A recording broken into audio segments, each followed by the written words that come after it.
Question. What's one department that every workplace needs to keep things fair, respectful, and even drama-free? Now, if you said HR, then you are correct. But today we're not talking about the Human Resources Department, but a different kind of HR, which is just as important, and that is human rights. On this episode of Lawfully Explained, Captain Natalie James, Director of the Human Rights Division, will break down how the Ministry of Legal and Constitutional Affairs is working to protect your rights, educate the public, and build a society that is fair and informed. So, get comfy as we explore our rights and responsibilities. Captain James, welcome to Lawfully Explained. Thank you for having me. Wonderful. So, we're here to talk about human rights, right? And the protection and the promotion of human rights. So, let our viewers know, what is the role that your division plays within the Ministry of Legal and Constitutional Affairs? That's a wonderful question. Firstly, I'm going to tell you that this mandate that the ministry has is a powerful mandate. Mm-hmm. It affects everyone in Jamaica, from the littlest one to the eldest. Mm-hmm. This mandate is both national and international. Okay. Mm-hmm. It's national because we have a duty to educate everyone in Jamaica about their fundamental rights and freedoms. Mm-hmm. We also have a duty to review policies, funding requests, and reports that emanate from Jamaica and ensure that it has the human rights perspective involved in these documents. The portfolio is also international because Jamaica has acceded to 7 of the 9 United Nations conventions. Okay, so you talk about international and local commitments of the Human Rights Division.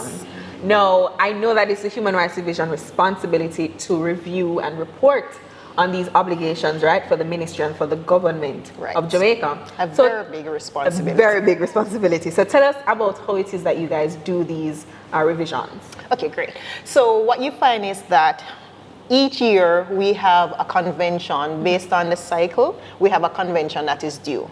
So the Human Rights Division, actually we're working on 4 United Nations conventions. We're working on the Universal Periodic Review, which is actually due this year. We're scheduled to appear before the Human Rights Council on the 11th of November. And this is to give the states an overview of what Jamaica has done on the human rights perspective for the past 5 years. Okay. How we have progressed, what challenges we have, how we have overcome these challenges, and what improvements we have made. So that's one report that we have worked on. Another report that we have worked on is the International Covenant on Civil and Political Rights. And this is to ensure that all persons above the age of 18 are able to exercise their right. And that is the right to vote, a free and fair election, and also that persons get the opportunity to represent their country. So what United Nations try to promote is that for females to be a part of the political system. Okay. Yes, so that you have the views of females in government, right? Wonderful. Not just government, but to ensure, yes. All right, so you say that we have to, report and revise how it is that we have moved along this process of making sure that persons are adhering to the rights within the convention. From your perspective as the Director of Human Rights, do you think that Jamaica has been moving in a positive direction in terms of, maintaining and protecting those rights of all Jamaicans? Right, I believe we are. And the way that United Nations hold us accountable is that they give us a list of issues. Yeah.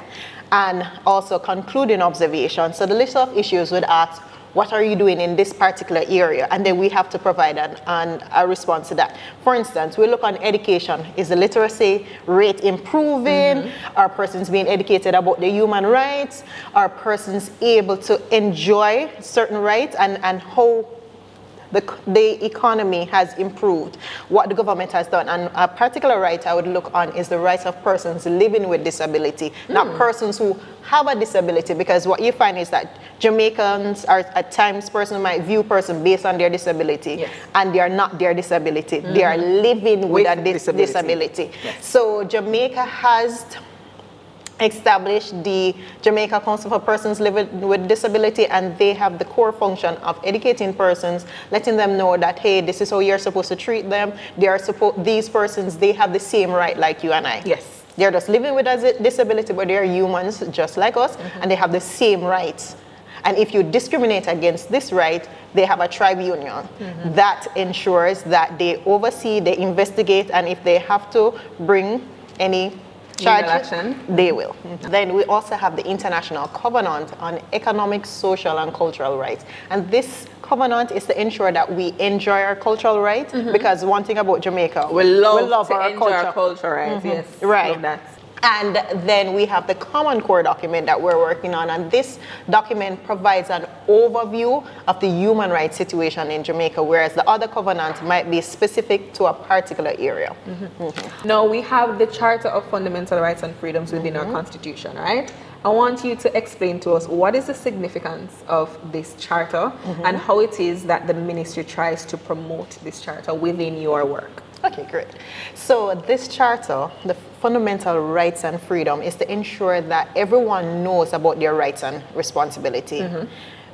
Even in the preamble, it states that everyone has a duty to uphold the rights for themselves and future generations. All right. So this charter outlines the different rights. We have a right to life, we have a right to equality before the law, we have a right to freedom of movement. For instance, when you leave your particular parish and go and live in another parish, you're enjoying that right. When you leave the island and return, you're enjoying that right. You have a freedom of movement. You also, children also have the right to education at the pre-primary and the primary school level. And this is very important. And also you have the right to freedom from discrimination. So you should not be discriminated against if you're male or a female. You should not be discriminated against based on your place of origin. And Itana sings that song, we don't want no trouble. We don't want no trouble nowadays. Exactly. Where you come from, people die there every day. No discrimination based on your place of origin. Also based on your religion. So if you decide that you're a Muslim today, you're free to choose your religion, yes. You have that freedom. Yes. And this is important because this document, Chapter 3 of the Constitution, outlines all these rights and freedom that we enjoy. And it's important that everyone know this right. Okay. So with the rights come responsibilities, and I heard you mention it a while ago.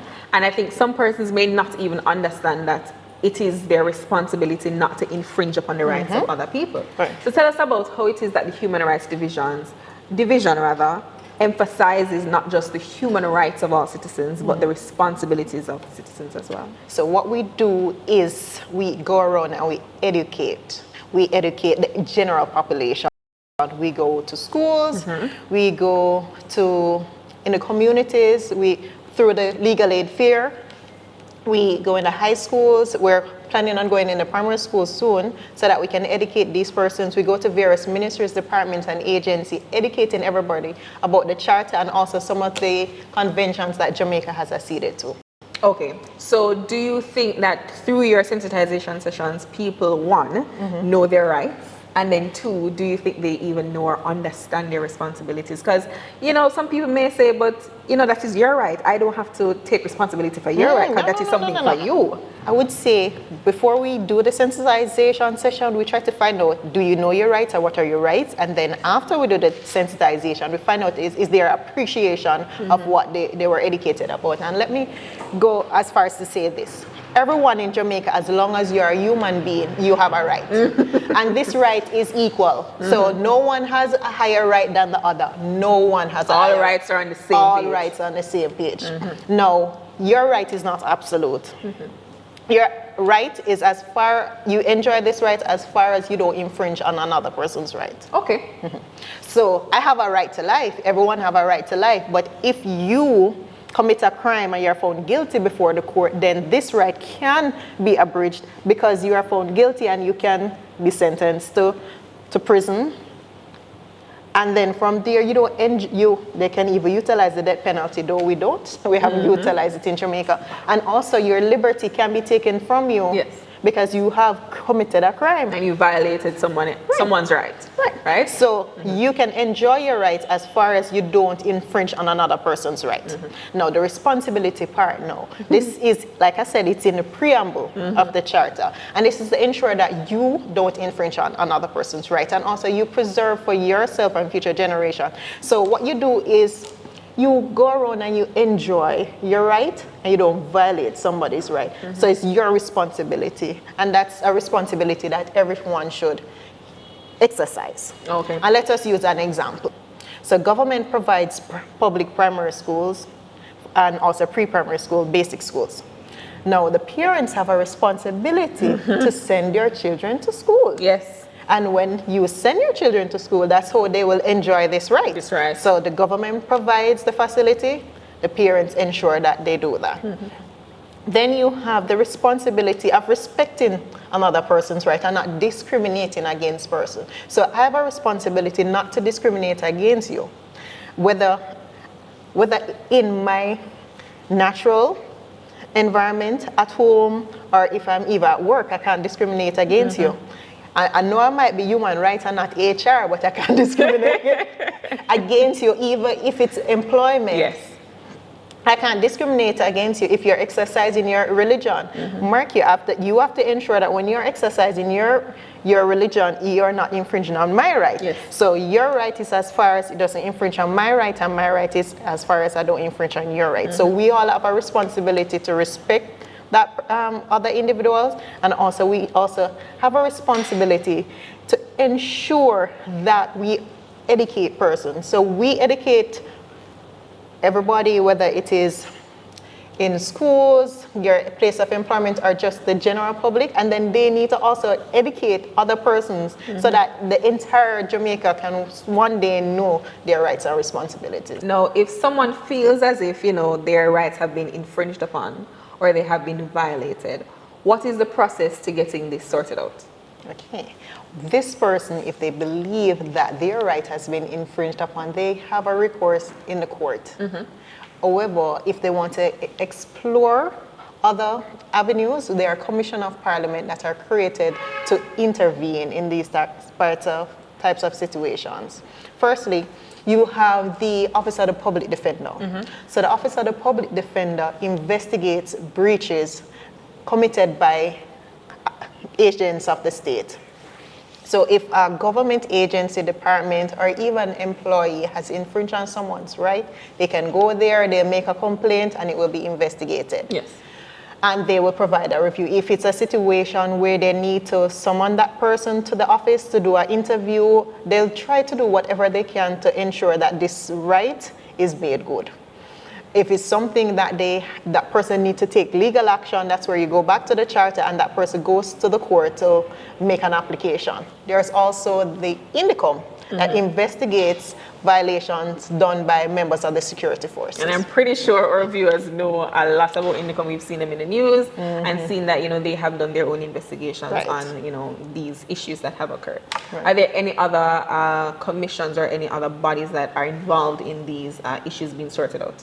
Yes, definitely. You also have the Office of the Children's Advocate, which is focused on the children. And this is so important that you have a body focused on children, because children's right being violated, it is heartbreaking. It is, especially because they are, so young. We don't want to infringe upon anybody's rights, but, obviously our children, we take special care to them. Yes. All right, so MLCA works on the policy side of things, in addition to sensitizing persons about their human rights and responsibilities.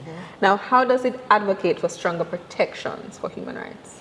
We do that through reviewing policies that the government is generating. It might be a policy just targeting a particular project. What we'll do is we'll review this policy, see if it has a human rights perspective. If not, we provide a recommendation on what should be included. We also sit on committees who are creating policies to give them the perspective of how they can ensure inclusive nature and include everyone, and no one is left out, because like I said, human rights affects everybody and everyone should be included, and no particular policy should exclude a particular group or person. So Captain, I'm pretty sure some persons online may not know that there is an international observance for human rights, right?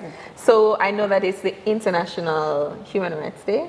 Yes, it is. And when is it celebrated? On the 10th of December every single year. So let me give you a little background on the All right, so International Human Rights Day emanates from a document. This document is the first document that was created, which is the Universal Declaration on Human Rights.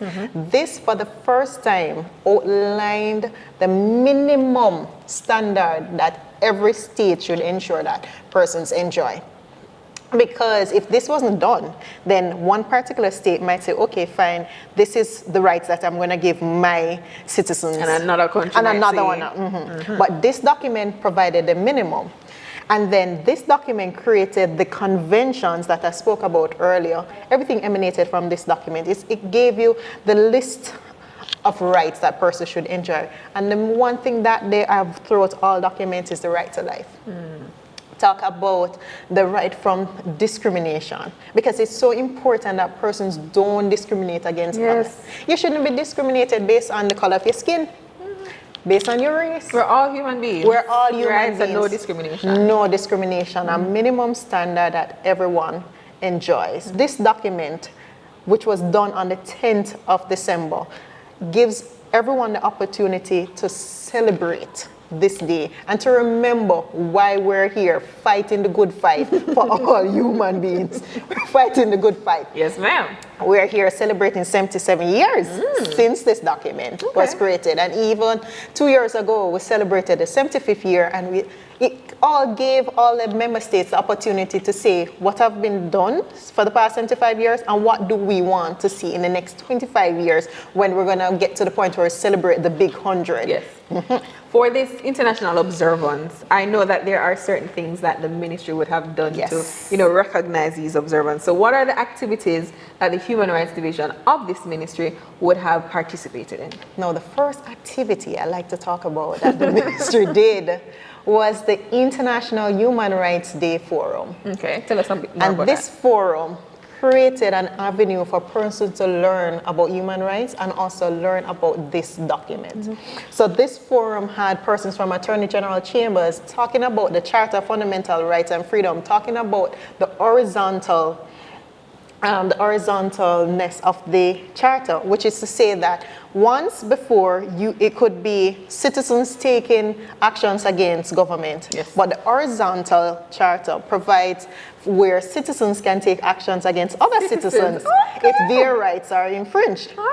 And then we had Dr. Hendricks from the Jamaica Council for Persons Living with Disability talking about her newly established entity and also the rights for persons living with disability. We had a person from the Ministry of Health talking about the right to health. Whilst it's not captured in the charter, it's something that the government does administratively. And we have who we call the human rights guru, Dr. Lloyd Barnett, talking about human rights and where human rights has come over the years in Jamaica. That was the very first activity. In 2024, we had our very first debate competition. National high school debate competition, where we had high school students articulating about human rights, what they want to see in the future, how persons' rights are to be protected. If you're in the workplace and another male is vying for a position, it is based on qualification. It is based on experience. Not based on gender. Not based on if you're male or female. We have equality. So based on that debate competition, from the students who participated or the schools, were there any concerns about them participating in talking about human rights, or was the feedback that they were empowered? They were empowered. They got the opportunity to, delve a little bit deeper into these rights. Because what you find is that though civics has been reintroduced in school, there was a gap over the years. And this competition allowed the students to conduct research to see what are our current human rights, what are the gaps currently that we're looking at, and how we can advocate to get these rights. Is it a situation there's a shortage in public education? Is it there a situation where we should consider additional rights to be included? Is it that as children we're experiencing or enjoying our rights? So this competition, based on feedback, was a wonderful one for them because they got the opportunity to look on things and explore things that they weren't thinking about before, and this is very important. Awesome. So our game today is going to be called Right or Responsibility. Bring it on. It's so on theme for you, right? Amazing. So the instructions of the game are that I will give you a scenario and then you're going to tell me and our viewers if it is a right or a responsibility. Ready to play? Ready? And I know you know this, so you have this in the bag, right? Yeah. Period. So the first question is, you must respect the opinions and beliefs of others, even if you disagree. Is this a right or a responsibility? It's a responsibility. Tell me why. And we said earlier that we have a responsibility not to infringe on anybody's right. So persons have a freedom of expression. So I have a right to ensure that I respect and uphold your freedom. So you have this freedom and I ensure that I don't violate that. All right. I hope everybody got that question right. Next one. You can practice any religion of your choice, right or responsibility? You have a right. And they have a responsibility to respect that right. Okay, you tell them, girl.